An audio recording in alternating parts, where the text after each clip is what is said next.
Welcome to Retrograde Amnesia, a podcast series where we blend adolescent memory with contemporary reality in order to talk about Xenogears in exhaustive detail. My name is Chris Stone, and I'm joined by Eric Lehman. Hey, Eric. Hi, Chris. Good to see you again. Great to be here in your basement. Have you? Yes, you are bound to this basement by the dark, cruel destiny of a god, by the way.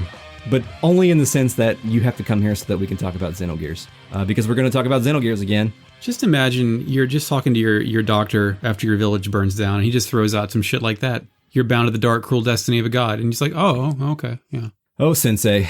It's just not great. It's not great for me, Sensei. So I am actually, speaking of our friend Citan Uzuki, I'm starting to become increasingly uncomfortable with the amount of foreshadowing this game is giving us right now. It's laying it on pretty thick.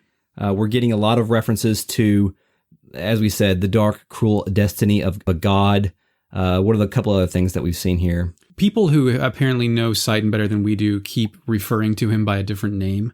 Yeah, we've seen that happen, and we're going to get a couple of kooky old men later in this episode. And it's interesting. I was reading the translation for the Xenogears 20th anniversary concert pamphlet. Yes, that was done about a year ago from when we were recording this, and we'll link that in the show notes if you want to check that out. But the interviewer asked Takahashi a simple question. He said, or he or she said, "How was the world of Xenogears born?" And Takahashi said, "I liked mechs and pop culture characters, and I wanted to make a game combining the two." And that's obvious. We see that with the way this game is presented. But he also says that if I was going to do it, I wanted it to be better than Final Fantasy II. I wanted to try my hand at the popular fad at the time of littering the plot with foreshadowing and having all of those storylines coming together for the central story too. And he got a lot of that accomplished in the first, what are we at, 6 hours or so of this game at this point? At this point. So you see him just rubbing his hands together like the Grinch and having that wry smile. Yeah, and I think you pointed out to me the other day that he was, 31 when this game came out? 31, 32. Yeah, right. And, that's a young person in any sense. It's a young person, but it's not too young. Like, you've already gotten most of your bullshit ideas out of the way, hopefully, at that point. Yeah, but this is his first opportunity to express himself. He was part of the Final Fantasy 17 when he pitched this game, and eventually they gave him his own game. And at that point, that was his opportunity to get all of his ideas out there. Yeah. And he really went with it. So the three pillars of Square were Sakaguchi, Kawazu, and this guy. That was what they chose for the mid-90s. Yeah, and and you know what? I'm glad they did. Yeah, it worked out. It worked out for everybody, I think. Can we talk about the first part of that where he said, I wanted to make a game about pop culture and giant robots? Yeah, let's talk about that, and then we're going to come back to the foreshadowing thing. Do you believe that, or do you think that's just a question someone's asked him multiple times, and he's just boiled it down to the two sentences, like, yeah, I don't know, big robots have always been cool. Let's make something about that. And then he just kind of wrote different spokes of lore out from there. I think the giant robots were definitely an afterthought. This game did not come together where the giant robots feel like an afterthought. Yeah. But it feels like that the story that he wanted to tell was not necessarily built around giant robots. He wanted to tell a story, and giant robots were a vehicle, no pun intended, to get there. Mm. That's the way I see it. I don't know what the truth is, and maybe we'll figure that out along our journey here. There's giant robots in all of his games in some way, shape, or form, and I don't know if that's still because he has the interest in giant robots or if that's part of the thing you need in a game that starts with a Xeno. There is mention, too, and I'm not sure if this was in the concert pamphlet or if this was in a different interview, but he did mention that he wanted to go more sci-fi than Xenogears actually became. Okay. Xenogears is extremely sci-fi, but it does take place in a Final Fantasy-like world because you have the four... You're on one planet. Yes, you're on one planet, and there's the overworld map feels like a town dungeon kind of place. Yeah. And a lot of the monsters are very fantasy-evoking. Whereas Xenosaga took place on multiple spaceships, multiple planets. Yeah, so I think he got there. And then, of course, what we see with Xenoblade, I haven't played those games, but those take place on top of giant robots, don't they? Something of the nature? The first one does. The second one, there's giant robots in it. The third one, there's not a whole lot of robots. So when he said he was going to litter the story with foreshadowing, it's even more pronounced by the fact that there's a line of dialogue that is on the disc today that was cut.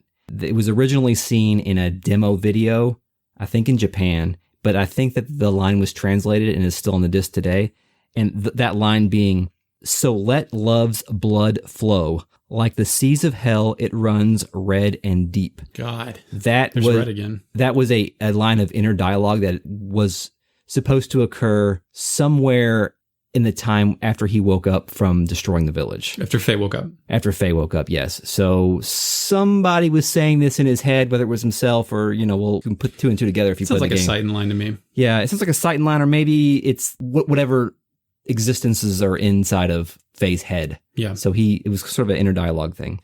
When it got translated on the disc, it says, "Now Faye, allow me to spill the blood out of love, like the sea of hell, crimson deep." So imagine Faye waking up from the destruction of Lahan and then hearing that quote in his head. That's an additional layer of foreshadowing that was actually cut. Yeah. So there would have been even more than what we've seen to this point. Interestingly enough, the scriptwriter, Masato Kato, later used this in the Chrono Cross script for Chrono Cross spoiler removed. At that point, it was translated to, "Now let love bleed, darker and deeper than the seas of hell." So characters that exist inside of them have visions of blood and hell and seas and whatnot. Their interiority is profoundly violent. Also, with the omnipresence of foreshadowing, we have the benefit of having a rough idea of what happens in this game in our heads. So when we see stuff now, we kind of point at it and grin in like a loud capacity because we see it so present on the screen and wonder how anyone can miss it nowadays. But if you don't know, like, this game's still going to go in some unpredictable directions. So if you don't necessarily know what it's pointing to, it still just seems like minutia. Like, there's a bunch of stuff that happens for no reason and a bunch of stuff that happens for a reason. So you can kind of mix the two and see which thread's going to go the longest for the entire game. So when we last left Faye and Citan, they had just been captured by the Aveh military. We think it's the Aveh military, right? Like, that's the people that were out in the desert with the gears, with the bikes. I think we know explicitly that they're the Aveh military, okay. Because of the way the enemies are labeled. And I believe maybe Citan makes a quip. And they have the same well. gear too. Yeah, That's right. On to the chapter, Desert Attack. Starts with an anime dream, with perhaps some foreshadowing in it. Yes.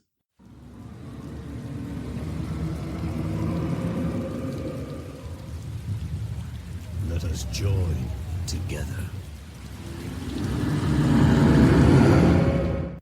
I never thought we'd meet again like this. It must be fate. Ironic. But I'll never let you have him. Even if it kills me. What's in this anime? Who is in this anime? Well, what is in this anime? I will speak from the perspective of somebody who has not played this video game before. And Well, there's one guy we know. There's two guys that we know. Okay. Because we see Grahf, the Seeker of Power, in all of his leathery tastefulness, I guess we should say. He is elaborately decorated. We did not really discuss Graf's appearance in the last episode. Definitely best dressed. I still don't know when I look at him, he looks like he's completely covered in leather, and there are sockets for his eyes, and maybe there's some... Yeah, where the fuck is his face is generally something I don't know where to look at. If I were to be addressing him, I don't know like exactly what I should be looking at, because he's also got that giant like... it's like a Corsair hat, Corsair hat's, sort of, but it's not quite as fluffy as a Corsair. He doesn't look good from a 2D profile and character portrait. If you see like a pulled out rendering of Grahf, you can kind of get like, oh, okay, that's like a mask he's wearing... thing. Something, I don't know. It's weird. He looks cool, though. Agree? He looks cool? Oh, I definitely agree that he looks cool. I'm not exactly sure how the character designer got to that point, but we should probably figure that out and discuss it in One a of my future favorite episode. criticisms of the video game Darksiders is someone... Are you familiar with this game? Mm-hmm. Someone... Briefly explain what Darksiders is. Darksiders is a Zelda-like that came out, I think, 2011, 2012. It was the only game to follow a Zelda model, but be about the world-ending apocalypse. Yeah. It was fine. It was fine. Anyway, the major criticism of a character design I heard that still makes me laugh is it looks like somebody started drawing and never stopped, which I think also applies to Grahf a little bit. Children do that. Yeah. Like, it was interesting because we, I have two small children, and if you give them something to paint or to color, they just keep going. Yeah. They don't know when to fucking stop. Yeah. So you have to take it away from them and say, okay, you've completed this project. Now let's move on to the next project. Fucking Rob Liefeld shit. Yeah. Interestingly enough, we are speaking of not knowing when to stop. The anime continues with some additional foreshadowing. We see a kung fu man. Yeah, I've got Grahf, some guy, and some guy with red hair. Yeah. One of those guys is a kung fu looking motherfucker who I think has like a braid in the back, and he's got a mustache, and he's sort of dressed like Faye. And we're just coming off a conversation where Grahf talked about knowing Faye's father. Yes. So I am going to assume this is a Faye father figure. Yeah, it feels like they're nudging you in the ribs saying, you think that's his dad? Yeah. There's also a glowing red guy with red hair and red armor and a very red color scheme. Yes. Red. Crimson blood. We don't really understand. The difficulty with the anime cutscenes in this game is that we don't have subtitles or captions or anything, so we don't know who's saying what. Yeah. And we don't hear these characters' voices enough to recognize the voices. But we hear someone say, "Let us join together." Right. It's also, the backdrop is a rainy field. Yes, and I think there's some thunder and lightning going on. Yeah. We also do see Faye. Faye seems like he's looking on to this. Like a not present third party. Yeah.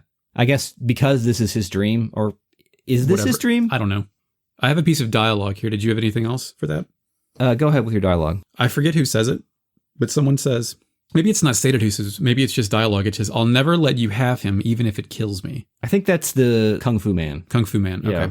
And that's pretty much it. That's the only dialogue I have written down. And I think there's some additional, maybe ominous banter, but that's it. Yeah, I think it's just mainly supposed to set the stage for ominous meeting of conspirators. Any recollection of this scene before playing it just now? Nope. Me neither. And this is another one of those scenes that there's a ton of foreshadowing in this particular scene, knowing what we know about the game already since we've played it. But upon an initial playthrough, this is just going to be more mysteries to be planted to drive us forward. Yeah. I don't know. Starting here, the game starts tossing out portrait characters like candy. So there's a lot of people being introduced to you of debatable importance, but of some importance guaranteed. Yeah, it's like the 6th episode of Game of Thrones. Yeah, oh shit. Everybody's here. There's just names, yeah. or Smash Brothers. Yeah, so then we I guess Faye wakes up and we're on a transport. Yeah, you're in a cell. In a cell with a save point. Mm-hmm. So it's fine, don't worry, there's a save point here.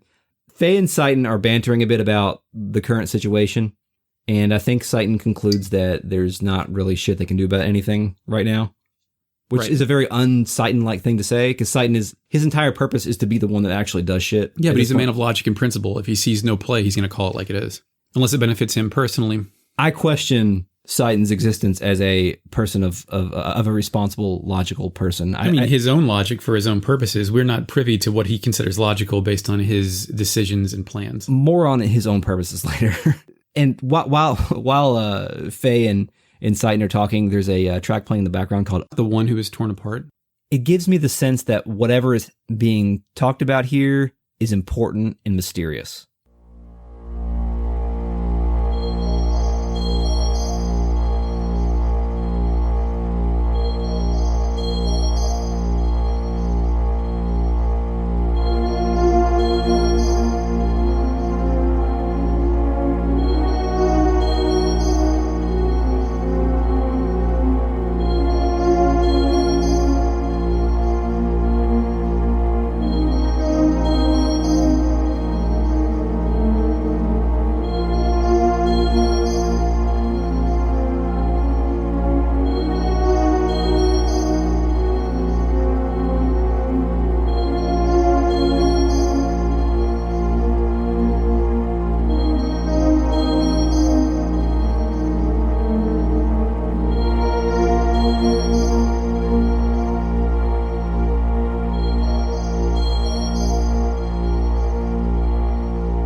So this track being called "The One Who Is Torn Apart" is appropriate here because Citan, this motherfucker's full of omens anyway. Yeah. And now they're also sort of musing about why they're here and what's going on.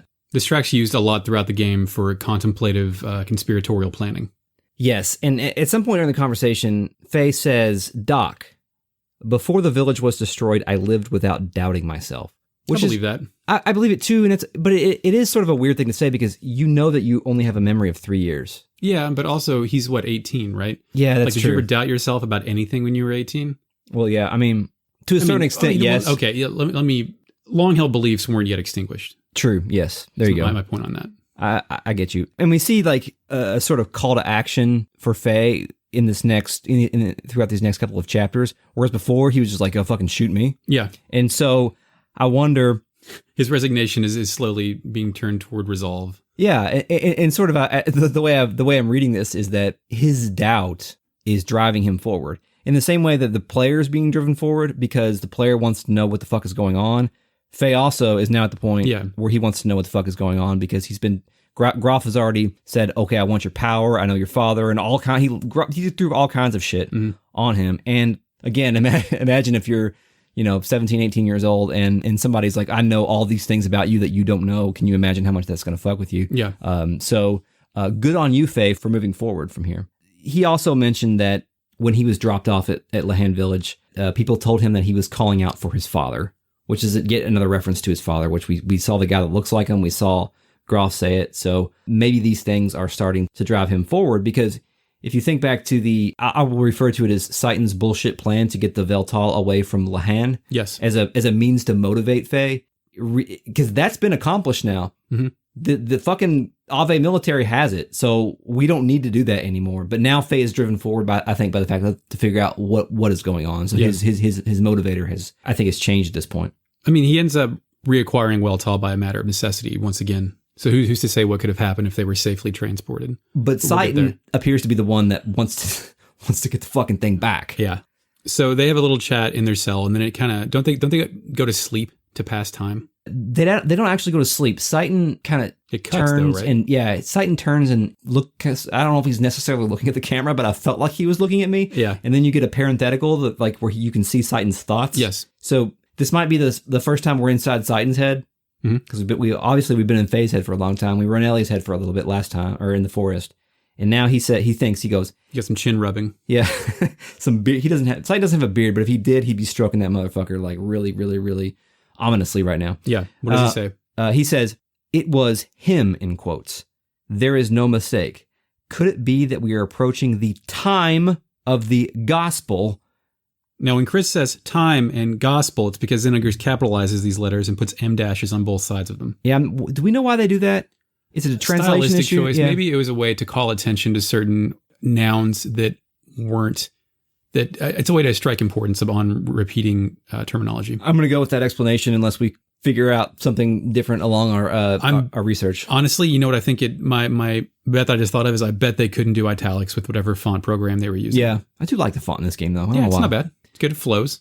It's light. It's airy. So I wrote down. So he knows who Grahf is. Is that who he is? Yeah, because Citan says that must have been, or he said that was him. There was no mistake. Because this is wrapping up a conversation about Grahf and about what just happened. They're sort of recalibrating here. Yeah, I also see that, though, as maybe something manifested in Faye that he saw from coming out as a shadow of Faye's personality, of his present personality. That how Faye changes when he gets in a gear and becomes violent.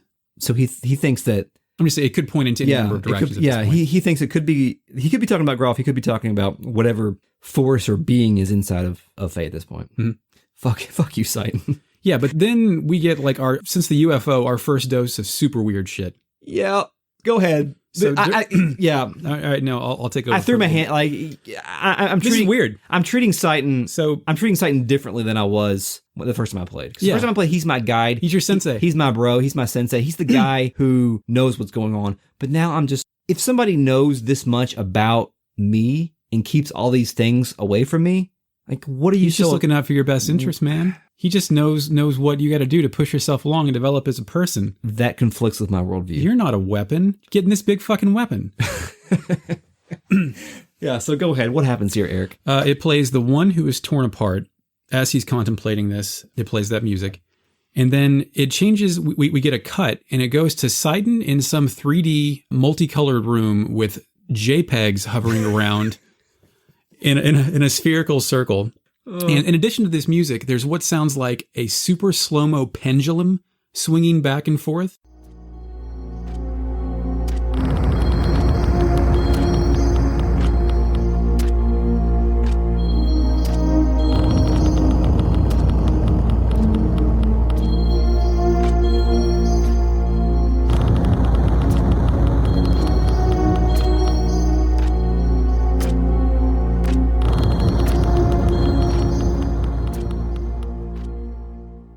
Yeah, it's like a creaky sound. It's very It goes echoey too, yeah. over and over. And Citan, I believe, is hovering on a platform in the air, conversing with a man in a throne. No, let me clarify. He's conversing with Diablo at this point, I believe. Okay, sure. This guy is he's got a portrait, and his name is Emperor. Emperor. Yeah. I don't know what he's the emperor of. I'm sure we'll find that out later in the game. And in fact, I do not remember who he's the emperor of. Chris is unaware there's something actually called Diablo later in the game, so let's not say he's pointing toward that. Chris was talking about the biblical Diablo. I was talking about Blizzard Entertainment's Diablo. Yeah.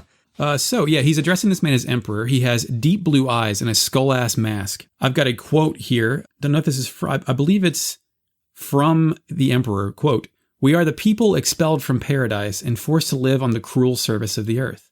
We who fill this land once again return to the presence of a god in paradise and live there eternally. This is the time of the gospel. That time is at hand. We, the gazelle, must find God's resting place and resurrect him. That is our final prayer to escape the fate that was determined at our genesis." I think we're going to talk more about this later, but he's really leaning into the biblical stuff. Yeah, right this here. is top level conspiracy. This is like endgame shit, in my opinion. Is he trying to is the Emperor Gendo Ikari, is he trying to lead his people back to the primordial? Does he have a series of plans for this shit, is what you're telling? Does he have a scenario? A scenario, that's it. Scenario. Because this is some real... Well, he implies it's not just him. He says the gazelle. Is it gazelle? Gazel? Gazel? Gazel? Gazel. Because gazelle sounds too much like what Mufasa eats. Yeah, that's right. Sidebar here. If you're listening at home and you've been pronouncing all of these names differently in your head, you're probably right. We're probably wrong. You're probably wrong. There's a lot of ways to pronounce this, and no real direct way to do it unless you talk to the localizer. I think as long as we have a conversation about how we're going to pronounce things going forward, we're good, right? All right, good. We'll do that for every weird-ass term coming forward. So what is the retrograde amnesia canon? Gazel? Gazelle? Gazel. Gazel. Okay, we'll go with Gazel. Yeah, I like Gazel. Gazel. So this appears to be a return. He wants to return to the state of humanity primarily... At his purity. Yes, at its purity, which would be... and he explicitly mentions paradise. And paradise gives me a real Garden of Eden. Yeah, they say Genesis at the end in its capital letters. I can't help but draw this. Yeah. Because I went to Catholic school for 12 years. Right. But it appears that he wants to return to the Garden of Eden before the fall of man. Yes. Because that's where humans were before, according to the creation story, humans were in God's paradise or the Garden of Eden prior to eating from the tree of knowledge of good and evil. He wants to erase sin. So he wants to resurrect God and get back to that point. So apparently somebody has defeated God. I don't remember killing God in Genesis, maybe metaphorically. Yeah, we know that before all these people were running around excavating gears and whatnot, there was a spaceship in the sky that crashed. So, dude, there's a spaceship in the sky last week. Yeah. Yeah. Well, also, like thousands of years ago, there was also a bigger spaceship. The one that we discussed quite in depth in the first episode. Initializing fakehead. Yeah, but this sequence is one where if I had encountered it for the first time as an adult, I would finish my drink and go up and do something else.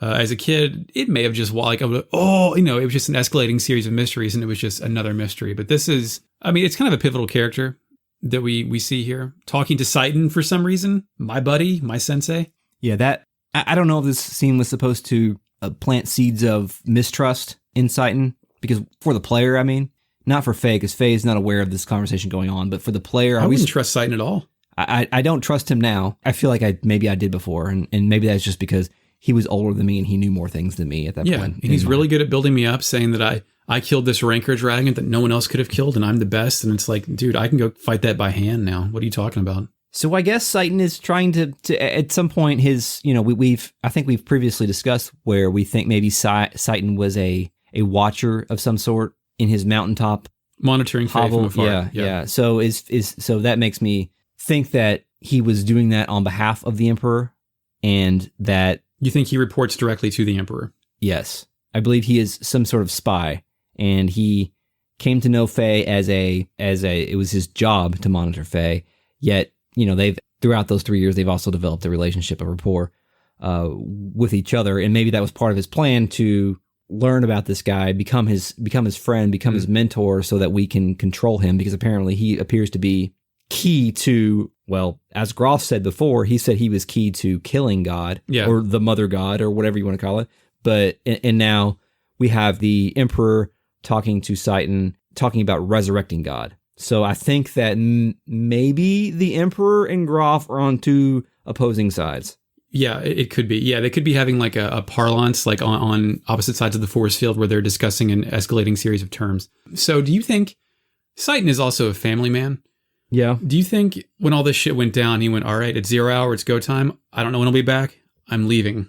And like his wife and his daughter, is it like the Americans where the kid has no idea what's happening for the first couple of seasons? Yeah, or is this like a Jack Bauer thing where like, your dad is Jack Bauer? Damn it! Yeah. And sometimes Jack Bauer just has to go for 24. Right, yeah. Go for 24, and sometimes mom dies at the end of the first season. Who can say? Yeah, who knows? There also might be a mountain lion. But season 2. I think that's where I stopped. Yeah, good place. Good point. Coming soon, Eric and Chris rewatch 24. We're not doing that, Eric. Well, if we get enough subscribers, 4-figure rewards here. We'll do anything. If the subscribers demand that we rewatch 24 and do podcast about it, then that show's probably all right still. I would do it for $1 a month. Okay, so is that it for the flashback? I believe so. Yeah, just it's a very short sequence, but I think it's very profound in how much it speaks about our place in the game at this point. Was it necessary? Fuck yeah, it was. Okay. I mean, no, but like most of this, do you want linear storytelling or do you want bits and pieces sprinkled in and peppered in at random intervals that apparently make no sense unless you've played the game before? What does this game look like when you only see it from Faye's perspective? Because I think... That's what I've been wondering, yeah, because we know more than he does. Yeah. Often, maybe we can explore this if we play more games for this podcast, but often the mysteries of an RPG or the mysteries of any story really are, depending on how it's written, are centered upon the perception of one character. Right. And that character achieves revelations throughout the story and gets there. And in this case, the player knows more than Faye, and those things help drive the player, but Faye is not necessary. Faye is not our proxy here. He's not our Chrono. Yeah, he says things on his own sometimes. Yeah, most times he drives himself, and he has his own motivations. Whereas the motivation of the player at this point is like, as we said before, figure out what the hell is happening here. I wonder if there exists on the internet a 34-hour supercut of Faye only scenes, Faye only knowledge. Oh, somebody get on that, please. Yeah, do that. Let's take a quick tally. If Faye's knowledge at this point is he doesn't understand anything about really Ellie other than his interactions with her. He knows that she was from the he knows of her as a military person. Yes. He knows Citan as his mentor, who maybe kind of knows what's up, but he doesn't know all the things that are going on. And Grahf spilled his fucking guts on top of that mountain spire before, so yeah, but he knows a lot right now. Usually the people on the street that ramble at you and say insane things don't have the kind of power Grahf has. Otherwise, I would say it was along the same... Like, Grahf knew things about him, which established himself as a viable authority. But all Faye knows right now is he's in jail, man. Yep. Like, he was supposed to go seek refuge, and now he's locked up. And the only way he's going to get out of here is vis-a-vis a Deus Ex Machina. Yes. A fortuitous event. Yes, a fortuitous event occurs, and now the Aveh transport that Faye and Citan are captured on has been attacked. Well, it hasn't been attacked. First, we are now looking through the periscope. Yes. Of some pirates who are about to attack the Aveh transport. A blonde-haired pirate plotting to steal Weltall. And he's got an eye patch. Don't worry. Don't you know? They notice the Weltall and they want it. And the blonde pirate man says that we cannot let Citan have it. So I don't remember who Citan is, but I'm going to assume that he is a competing pirate or competing organization. Citan is the occupying authority in Aveh. Okay. That's good. That's good flavor. He's a man. There is a lot of good naval banter that is going on during the course of this periscope scene where we're looking at the transport from the perspectives of the pirates that are getting ready to attack. They're talking a lot about, the port side, the starboard side, and torpedoes, and somebody says something about the Batcon level. Yeah. There are 4 portrait characters introduced here, and do you know which one is the most shocking because of what it says about this world? No. We are introduced... Does it say their names at this point? There is a blonde pirate with an eye patch, a very tan, silver-haired pirate, also with an eye patch, opposite eye, and a regal-looking British gentleman. And then who else is on board amongst the banter amongst crewmen? I don't know if we actually get his portrait here. Are you talking about Franz? Yes, the anthropomorphic dolphin. we don't see his portrait But yet. you see him sitting in the chair, though, don't you? Yes, you do Yeah. see him sitting there, and I think you see him sitting there, and you see his name called out. Okay. So when I saw that, I was like, probably- hell I just yeah, assumed- Franz, yeah. But dude, this game has animal people. Yeah, it does. Fuck. It would be easy to miss that without the portrait, and it's not here, so we don't actually get introduced to him until a little bit later. But still, you see a dolphin man. Yeah, sure, Dolphin man. why not? And again, we talked about this before, but there's a lot of sci-fi stuff going on here, but the fantasy influence is strong with the animal people Yeah. and the other whatnots. But yeah, there's a butler and another pirate guy there, so we're... Do you think like the character designer submitted this and they're like, yo, dude, that's not a human? He's like, yeah. Well, so Yeah. we need some flavor here. Y'all ever play Street Fighter 2? Yeah, sure, why not? The butler and the silver-haired pirate guy Yes. seem to be unaware of Blonde Pirate Man's decision to attack this. He's kind of rash. Yeah, we get a sense that he has some authority, and the people that are around him are subject to that authority, but maybe they don't really... His authority isn't derived from any sort of leadership. It's just that he is somebody who It might be they have inherited. to... Yes. And they kind of humor him up to a certain point, possibly to where he gets dangerous, and then they kind of rein him in. He indicates that he is getting ready to give them a spanking. Yes. Spanking. Mm-hmm. Spanking. Hyphenated in. That they won't forget. Citan and Faye begin to notice that there's a bombardment taking place. Yeah, there's some activity outside their cell. The pirates have apparently fired upon the transport cruiser, and they're only fired it because we didn't talk about this. Weltall is just strapped to the hood of this cruiser. Yeah. Like his sprite is just bolted to the top of the thing. They didn't put a canopy or a canvas or a cover of anything on top of it to... The artist did a click and drag on this thing. Yeah. Well, you wonder how this story would have played out if they would have just made sure that they weren't going to disclose the fact that they had... Yeah. That they had got done this this. once in a lifetime weapon here. Why don't you put a fucking sand tarp Not over great, random Aveh military transport dudes. Yeah. But we do get that bombardment beginning, and that gives Citan and Faye their opportunity to escape from... Yeah, how did they this. get it? Does the door just open? Yeah, things just start to blow up, and I really like... some electrical failure. Yeah, in a couple of minutes after that happens, we regain control of the characters, and they almost like tilt the screen a little bit. The ship is sinking. The transport the transport they're on is sinking and filling with sand. Yeah, and it's a really cool effect how the sand is kind of flowing in one direction. Yeah. And Citan and Faye have to move in the opposite direction to try to get out. I don't know if there's actually real peril here where you can actually die by that stuff. Although, interestingly, if you do die, it resets you back, and other people you fought on the way, you keep that experience. Oh. So it's like a soft death. But yeah, it will perpetually fill with sand, which is an interesting risk and reward because there's other rooms on your escape out the first floor. You can get into the rooms and get like aquasols and rosols and stuff like that. I think there's an extra AR+1 for your gear somewhere in there too. I found it rather strange that Citan and Faye are being attacked via random battles by Aveh soldiers at this point, because wouldn't they be trying to escape too? No, dude, Aveh soldiers are out there doing war crimes. They sold some shit. If stuff's going bad, you eliminate all the witnesses who are not going to play ball.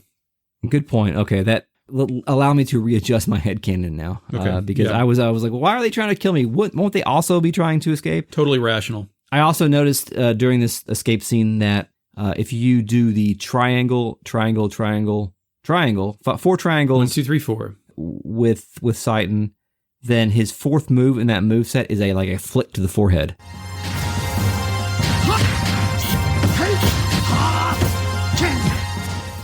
Oh, really? Yeah. Yeah, I don't know if you mentioned that. Whenever you, there's 3 moves per character, but they will do different moves in sequence depending on when they're unloaded. So that's good that he finishes off with a forehead flick. That's good. It's nice. That's so petty.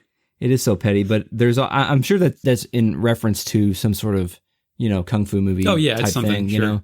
And I don't know if we talked about this yet, but are we assuming at this point that because Citan and Faye have a very, what's the dude's name from Tekken? Lei?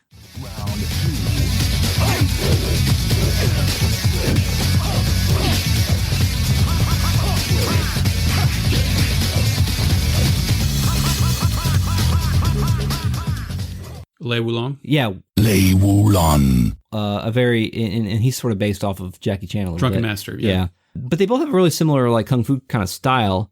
Lei has a bunch of styles. That's his thing. He switches between like dragon and snake. Monkey, I believe, is in there somewhere. Crane. And they both do that here. And they do lots of different kung fu poses and whatnot. Am I to assume that Citan trained Faye, or Faye's kung fu ability is latent in him? Maybe both, but there's no one else in that village who can fight worth a shit, as we'll see later. So if anyone's going to learn martial arts, he's probably going up the mountain and training with Doc, Karate Kid style. Speaking of, I did look up the actual word that is used in the original Japanese script. Doc. It's not Doc, and it's Sensei. And Sensei is used in Japanese. I'm not a Japanese speaker, but I've watched enough anime to know these things. Sensei is not always used explicitly for a teacher. It can just be used as a way of showing respect in a different way of senpai, but it can be used. So Faye using Sensei towards Citan doesn't imply that he is necessarily his teacher, but I'm getting that just by watching their combat styles, that maybe he did some training with him and helped unlock these abilities. That would be, I'm going to start paying attention to that. Like if Faye's moves are like 25% the same as Citan, and then he's improvised the rest because he's the ripe age of 18 and not 29, so he's younger and more limber and less practiced. Or he has these abilities prior to his memory loss, his amnesia. So they get to the top. Eventually, yeah. I think there's 3 floors that you have to comb through. I had problems getting into a battle, and then it would zoom back out to where the ship was, and I would walk in the wrong direction because everything looks the same, and I was pointing the wrong direction, and I would go backwards. This is also a point too, and more so in the next section, but at this point too, I started to pay attention to my compass. Yes, I was going to say that's my next note, is the compass is there for a very big reason. Yeah. What other game has a compass on the screen at all times? I guess they didn't have enough manpower or budget or whatever to implement a minimap. Or this was kind of before the time of minimap. Yeah, I mean, there's like I can't think of a minimap really that existed before. Like there was 2D overlays, but as far as a 3-dimensional minimap for a game that has jumping in multiple levels, no way, not yet. Yeah, you're right. But they do make it to the top as they as the battleship sinks. They sunk your battleship. This is the moment where Citan decides that they need to get the Weltall out of there. Faye doesn't question that. He doesn't say, well, they've got it, so Lahan Village is safe. Well, yeah, but you have to go do some Jackie Chan shit to get it. Yeah, exactly. You've got... Go ahead. There's a big crane that you can like jump on the Weltall from, and climbing up it, I don't remember the specifics, but it's extremely complicated. Like you can fall off and have to redo it over and over again, and they were trying to make a thrilling action set piece and just made a kind of doofly, fumbly, bad Xenogears platforming segment instead. It's effective though. I kind of liked it though. Yeah, I mean, it was fine. As far as like a one-off sequence, I look at it and go, you know what? You tried. This is better than just me walking up to it, even in its failure to entertain my gameplay senses. Maybe not I didn't necessarily like the gameplay elements. I just liked how this whole scene was framed and how Faye had to do some heroic shit to get out there. Somebody had seen an action movie and wanted to make something like that, which is an interesting attempt at direction. This game, we'll see it more later, but this game tries a lot of different things with these set piece moments, and they're hit or miss. But you know, I like this one, and especially the fact that you had to walk to the edge of the crane and you could slip, even though it wasn't a real penalty. It was like, you know, fucking get this right, player. Mm-hmm. So let's put some more foreshadowing in here, real quick, as if we didn't already know this. I guess I wouldn't call this foreshadowing, but Faye gets up to the Weltall and says, "You and I seem to have a fated relationship." Yes. Which I guess is true, but... I said to my car whenever I get in it. Yeah. Yeah, well... This shit again, huh? Well, let's hope we make it this time. Yeah. So there's a boss fight coming up, but the next interaction from our blonde pirate, did you find the accusation he made toward Faye and Citan to be amusing, alarming? He basically criticized both of them for letting their homies die in the sinking ship. Yeah, he really wants to hammer home the fact that you fuckers let your teammates die, but they can't really see who's in the gear right now because Faye's in the gear and actually no, he doesn't have enough time to put Citan inside the gear. He's holding it in his hand. Citan? Yeah. Yeah, okay. The Weltall was holding Citan in his hand and it jumps off of the sinking ship. And that was actually the scale there was kind of cool because it made the giant robot look really giant and even bigger than it was when we first saw it to scale in Lahan Village. And so it jumps off the ship and lands in the sand with Citan riding in the hand.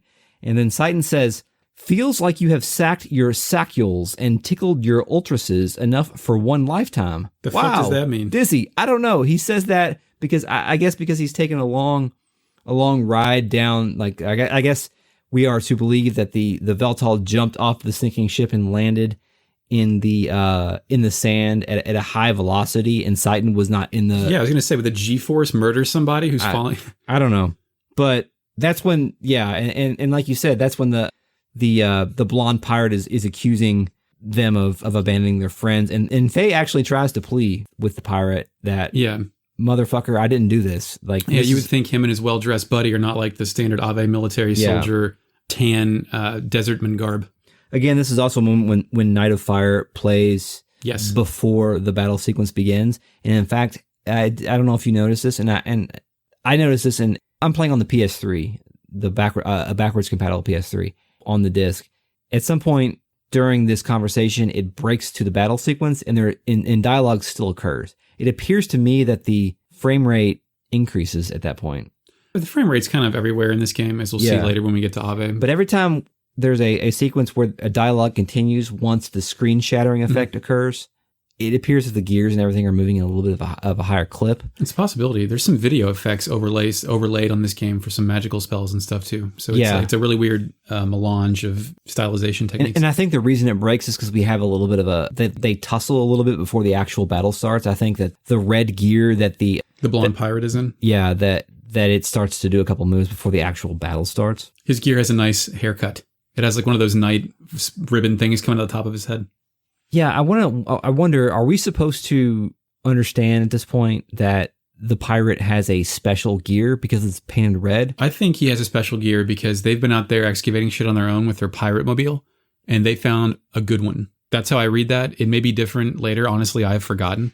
But he is not piloting a Zaku. He's piloting some good shit. Yep. So the battle actually starts, and it's the Weltall versus the Brigandier, as we come to find that this gear is called. Yes. And there's a cool touch that I noticed in this battle where the Brigandier uses a spell. Wild Smile.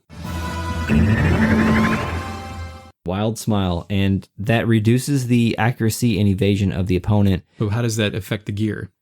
Well, you can see, did you notice this? Yes. Go ahead. It says there's camera damage, so your accuracy is decreased and your evasion is decreased. Yeah, it's cool how they overlay all that on the UI. Yeah, they made it make sense. Yeah. And if you ever look when you're fighting, there's all kinds of extraneous information. And I noticed for the first time ever today, I was fighting with a gear, and there's some kind of lettering and language at the very bottom of the screen that I assume is the untranslated shit that Faye can't see because it's not translating it for him. So there's all kinds of just gear-like information that helps sell the user interface to the player as if they're whoever's in the gear in the gear. Yeah.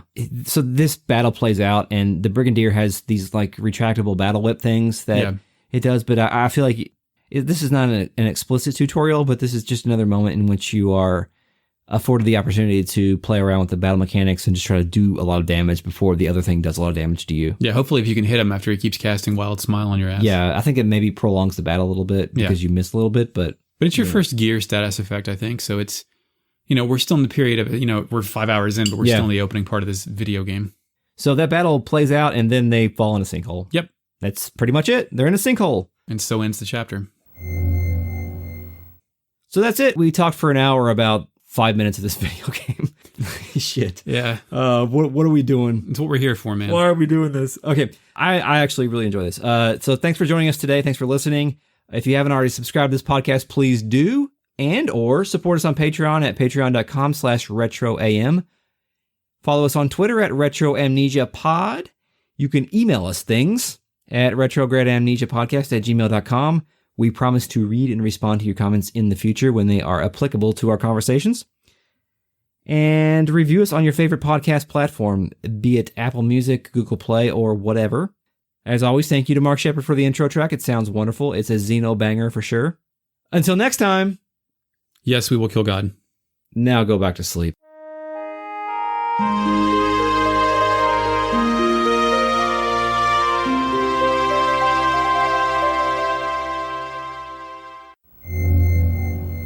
Faye using Sensei towards Doc, or fucking shit. Shit, dude.